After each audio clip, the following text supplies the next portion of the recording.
لو الستريبس بيفك منك يبقى اكيد انت مش بتمشي بالخطوات دي. تعالى اوريك الخطوات اللي بنمشي بيها واحده واحده من غير بيض، وهيطلع معاكي باللون الذهبي الجميل زي ما انتوا شايفينه من غير ما الكفر يفك. طعمه مقرمش وحلو قوي، ارخص واوفر واطعم.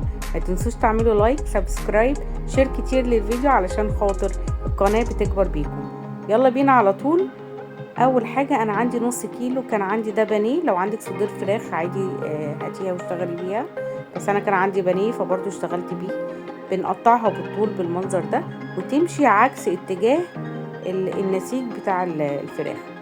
جبت بوله حطيت فيها نص كوبايه لبن، حطيت معاها معلقه من الخل، وده عشان يديني الحموضه الحلوه اللي هتطعم لي الفراخ.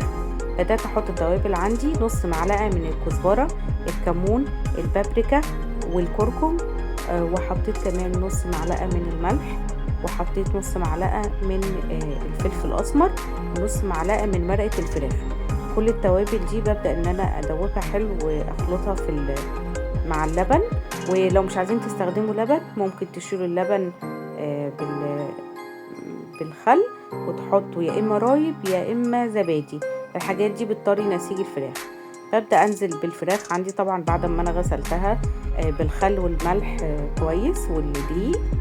ببدا انزلها في الخليط زي ما انتوا شايفينه، واسيبها متبله حوالي من ساعه لساعتين. لو عايزين تبيتوها في التتبيله عادي. انا كنت نسيت احط الملح فحطيت نص معلقه الملح. ما تكتروش الملح علشان خاطر المرقه مالحه.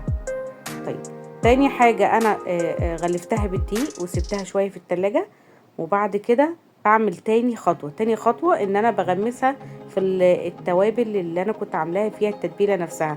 بغمسها تاني، والتاني مرة بحطها في دقيق بس يكون كتير. تبدأوا بين صوابعكم وتحطوا تغلفوها، ما تضغطوش عليها، تغلفوها بحيث تبقى مكرمشة زي ما انتوا شايفينها كده عشان تديني القرمشة الحلوة والطعم الجميل. هعمل كل الكمية بنفس التكنيك. طبعا انا لما كنت متبلاها في الاول وحطيتها في التلاجة عرقت كده شوية وبقيت مبلولة كده شوية. دي تاني خطوة بعد ما عملتها تاني مرة. هبدأ انزلها في زيت غزير زي ما انتوا شايفينه، بحمرها وبطلعها بتطلع ذهبية وحلوة قوي. اتمنى الطريقة تكون عجبتكم، هي سهلة جدا. السر كله في التتبيلة وفي انها تقعد شوية في التلاجة عشان تطلع لك الجمال زي ما انتوا شايفينه. على فكرة انا حمرتها على طول، ما سبتهاش بعد ما غلفتها بالكفر. انا سبتها اول مرة بس على ما حضرت بقية المكونات معايا. اتمنى تكون الوصفة عجبتكم. تابعوني ودوسوا على زر الجرس عشان يوصلكم كل جديد.